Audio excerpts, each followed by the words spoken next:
Hello friends, कैसे हैं आप लोग। आशा और उम्मीद है कि आप लोग सब स्वस्थ होंगे और अच्छे से पढ़ाई कर रहे होंगे। तभी तो जो हाई कोर्ट में जो सुनवाई होना था उसका उसका कुछ अता पता है नहीं। तो न्यायालय का कुछ नहीं पता, तो री एग्ज़ाम का भी कुछ अता पता नहीं है। तो री एग्ज़ाम का भी कुछ भी जो क्या इस केस को लेकर, ये एग्ज़ाम केस को लेकर कोर्ट में क्या चल रहा है, ये किसी को नहीं मालूम। मतलब अभी तक कुछ, कब होगा सुनवाई, सुनवाई होगा तो क्या होगा। तो देखिए, अब तो मैक्सिमम जो बच्चे जो 70 बीपीएससी का प्रीलिम्स दिए थे, अब वो एक तरह से होप खो ही दिए हैं कि अब कुछ होने वाला है। कुछ बच्चे अब आगे बढ़ गए हैं, कुछ बच्चों का प्रीलिम्स हो गया, आगे बढ़ गए आगे के स्टेप में।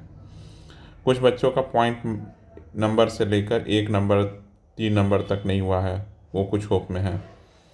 और कुछ का इनसे ज़्यादा नहीं हुआ। अब ये री एग्ज़ाम में लगे हैं कि री एग्ज़ाम हो जाए। देखिए, सबसे ज़्यादा बुरा स्थिति इनका है जिनका बहुत कम मार्जिन से नहीं हुआ है। उनके साथ दिक्कत क्या हुआ, इनमें इनकी गलती होती तो दिक्कत था, इनमें दिक्कत कर दिया गया, ये आयोग के तरफ से गलती किया गया। और गलती क्या किया गया कि 2 एग्ज़ाम को, एक 13 दिसंबर और 4 जनवरी को मिला दिए, और इनका कट ऑफ, और दोनों पेपर को मिलाकर, जिसके कारण ये कट ऑफ क्लियर नहीं कर पाए हैं। अब वो 3 नंबर होता है या नहीं होता मुझे मालूम नहीं, लेकिन 1 नंबर तो पक्का होता है, 1 से 2 3 जो भी होता, आई डोंट नो। लेकिन 13 दिसंबर वाले जिन बच्चों का इतने मार्क्स से नहीं हुआ, उनका क्या गलती है, कोई गलती है नहीं, गलती है सारा आयोग का किया धरा। ये पता है, पूरा एग्ज़ाम ही ऐसा ही है, पूरा एग्ज़ाम किस्मत का है। अभी आपको लग रहा होगा जिनको भी फिल्म्स हुआ है कि आपका क्या आप कुछ, आप में अलग था, नहीं, आप में कुछ अलग नहीं था, बस किस्मत आपके साथ है इसलिए प्रीलिम्स हुआ। देखिएगा मेंस में, वही तो मेंस बाकी है। मेंस में एक एक नंबर से कितने 900 का पेपर होता है, 900 मार्क्स में 1 नंबर के कारण लोगों का छूटता है, 1 मार्क्स के कारण इंटरव्यू कॉल छूट जाता है, 1 मार्क्स के कारण। सोच रहे हैं किसी क्वेश्चन में कहीं भी 1 नंबर ज़्यादा देता तो आप इंटरव्यू दे रहे होते हैं, लेकिन वो 1 नंबर काट लिया गया था और आपको इंटरव्यू नहीं देने दिया गया। समझ गया। तो ये स्थिति है, इतनी बुरी स्थिति है। तब आप लोगों को करना क्या है कि आप लोग पढ़ते रहिए। यूपीएससी का फॉर्म आया, आप लोग डाल दीजिए।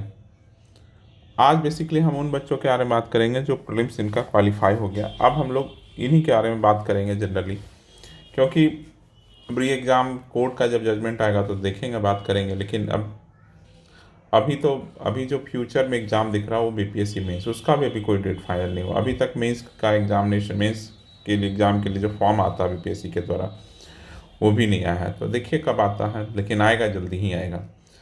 तो वो भी बीपीएससी भी कोर्ट का ही अभी वो देख रहा, राह देख रहा कि भी उधर से कोर्ट से कुछ रिप्लाई है, फिर तुम देखते हैं।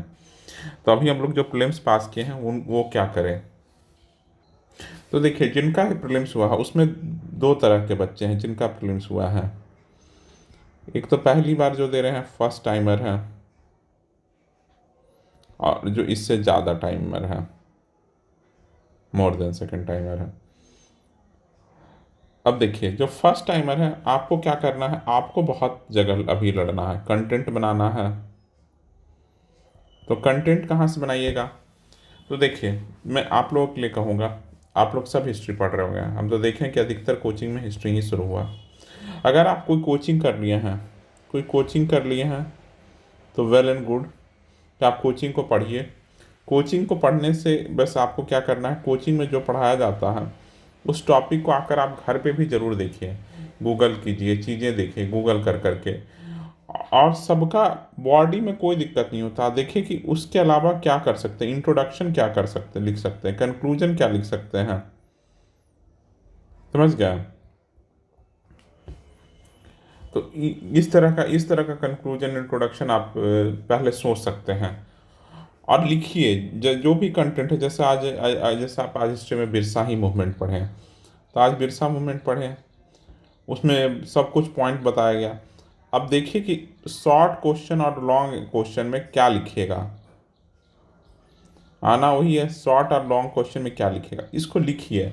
अपना एक नोटबुक बनाइए जिसमें क्वेश्चन आंसर फॉर्मेट में रखिए, क्वेश्चन आंसर फॉर्मेट में।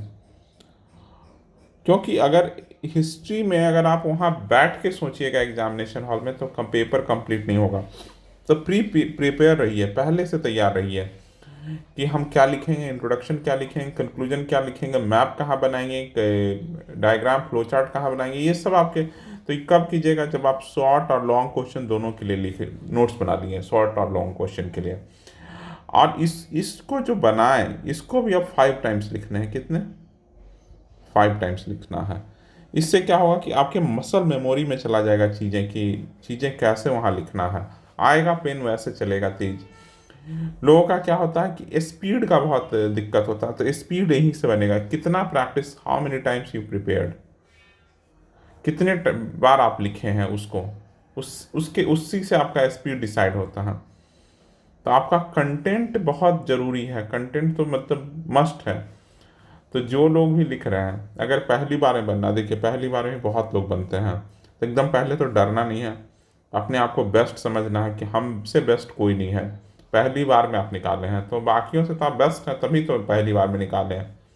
बहुत सारा रिपीटर लोग नहीं हुआ है, तो आप तो कहीं क्यों, दोनों का कट ऑफ तो फर्स्ट फ्रेशर्स के लिए तो अलग कट ऑफ, फर्स्ट टाइमर के लिए तो अलग कट ऑफ नहीं रहता है, और सेकेंड टाइमर के लिए अलग नहीं रहता। तो आप तो सबके बराबर में आए हैं, तो क्यों अपने आप को कम आंक रहे हैं।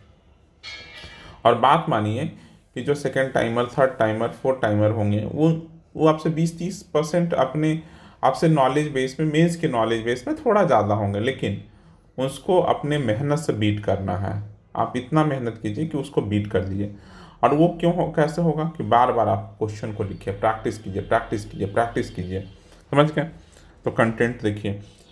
अब देखिए, अगर कोचिंग में कर रहे हैं तो, अगर जो कोचिंग नहीं कर रहे वो लोग क्या करें, जो कोचिंग नहीं कर रहे हैं उनके लिए क्या है कि 3-4 चीज़ आपको रखना है। एक तो जिस जो भी पढ़ रहे हैं उसके लिए कोई भी एक टेक्स्ट बुक रख लीजिए, कोई भी, जैसे आप पॉलिटी पढ़ रहे हैं तो लक्ष्मीकांत रख लीजिए, हिस्ट्री पढ़ रहे हैं तो स्पेक्ट्रम रख लीजिए, कोई भी। इकोनॉमी का छोड़ सकते हैं, ज्योग्राफी कर रहे हैं तो कर लीजिए, साइंस टेक का देख लीजिए कोई नोट्स। बाकी उसके अलावा आप 2 कंटेंट और कंज्यूम कर सकते हैं। विजन आईएएस का जो आता है मेंस 365, मेंस 365 ले लीजिए, जो भी चैप्टर कर रहे हैं। और ओनली आईएएस का आता है प्रहार, हिंदी इंग्लिश दोनों में रहता है। तो ये दोनों अपने पास ये बुकलेट रखिए। और दूसरा आप लोग क्या कीजिए कि देखिए कि कोई टॉपर्स कैसे कॉपी को लिखता है, क्या इंट्रोडक्शन रहता है। आपको भी इंट्रोडक्शन कंक्लूजन पे काम करना है, शॉर्ट लॉन्ग आंसर तैयार करने हैं, आपको भी करना है, सिर्फ उनको नहीं तैयार करना, आपको भी तैयार करना है, समझ गया ना। और एक एक क्वेश्चन को आप लोग प्रैक्टिस नहीं कीजिएगा ना, बार बार बार बार बार बार नहीं कीजिएगा तो नहीं होगा, समझ गए ना। मल्टीपल टाइम्स आपको प्रैक्टिस करना है, तो अगर आप नहीं किए हैं। और आप लोग सप्ताह में एक टेस्ट देने की कोशिश कीजिए, और टेस्ट हो सके जो लोग पटना दिल्ली में हैं या जहाँ भी ऑफलाइन सुविधा है वहाँ आप लोग ऑफलाइन जाकर टेस्ट दीजिए, ऑफलाइन ज़रूर टेस्ट दीजिए। टेस्ट देने से क्या होगा, आपको स्पीड पता चलेगा, और उस प्रेशर सिचुएशन में किस तरह से आप जो अननोन क्वेश्चन होता है उसको किस तरह से अटेम्प्ट करते हैं। क्योंकि टेस्ट में ऐसा नहीं होगा कि आप अननोन, सिर्फ नोन क्वेश्चन ही आपको आएगा, सिर्फ जाना हुआ ही क्वेश्चन आपके पास दिखेगा। तो उन अननोन क्वेश्चन को अपने उसी नॉलेज बेस में किस तरह से टैकल करते हैं, ये भी बहुत बड़ी बात होगा देखना। तो आप एक वो भी कर सकते हैं। एकदम सबसे पहले यही है। तो कुल मिलाकर अभी आप लोगों को कंटेंट के लेवल पे मेहनत करना है। और हम लोग, और जो हम क्या आप लोगों के लिए करेंगे, तो मैं तो सोचा हूँ, जो देखिए स्टार्ट सबसे ज़्यादा ज़रूरी होता है कि अगर आपको इंटरव्यू कॉल चाहिए तो स्टार्ट्स का सारा क्वेश्चन सही कर दीजिए। देखिए बच्चे कहाँ कहाँ गड़बड़ाते हैं एकदम, आप देखिएगा तो पेपर 1 में हिस्ट्री में लोग ऑन एवरेज 50 नंबर ले आते हैं। पेपर 1 में हिस्ट्री का सिलेबस, हिस्ट्री क्योंकि बुक अवेलेबल है, कंटेंट अवेलेबल है, इसमें करंट अफेयर वाला पार्ट थोड़ा डाइसी है, तो ये लोग करते हैं स्टैट्स, इसको भी करना है। तो यहाँ से करंट अफेयर का टॉपिक आपको करना है। पेपर 2 में मार्किंग अच्छी नहीं होती है, तो पेपर 2 में मार्किंग अच्छी नहीं होती है या नहीं कि करवाया जाता, तो इसमें एक पॉलिटी जबकि बेसिक ही आता है, जाना हुआ क्वेश्चन आता है, लेकिन पॉलिटी में मार्क्स नहीं आते हैं। ज्योग्राफी इकोनॉमी में मार्क्स आते हैं और साइंस में मार्क्स आते हैं। तो आप लोग पॉलिटी, जैसे मैं सोच रहा हूँ कि आप लोगों को पॉलिटी थोड़ा बता दूँ, क्वेश्चन कैसे तैयार करना है ये सब बता देता हूँ आपको पॉलिटी।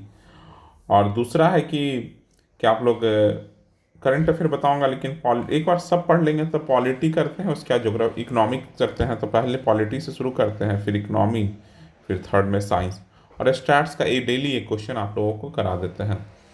तो लाइव आकर ही स्टैट्स का क्वेश्चन कराया जाता है कि लाइव आते हैं आप लोग, एक क्वेश्चन देते हैं रैंडम, आप उसके लिए PYQ ले लीजिए, और एक रैंडम क्वेश्चन देते हैं हम चुनकर, आप उसको बनाइए 20 मिनट का टाइमर लगा के, देखिए कितने, आप फिर आंसर बताते हैं आप लोग कितने लोग उसका आंसर बना पाते हैं। बिना टाइमर लगाए नहीं बनेगा, 20 मिनट में अगर आप बना लेते हैं स्टार्ट एक क्वेश्चन, बहुत बड़ी बात है। 15 मिनट में बना लिए तो बहुत बड़ा, 20 मिनट से ऊपर जा रहे हैं तो दिक्कत है, अगर 20 मिनट में आप कर लिए तो बहुत बढ़िया।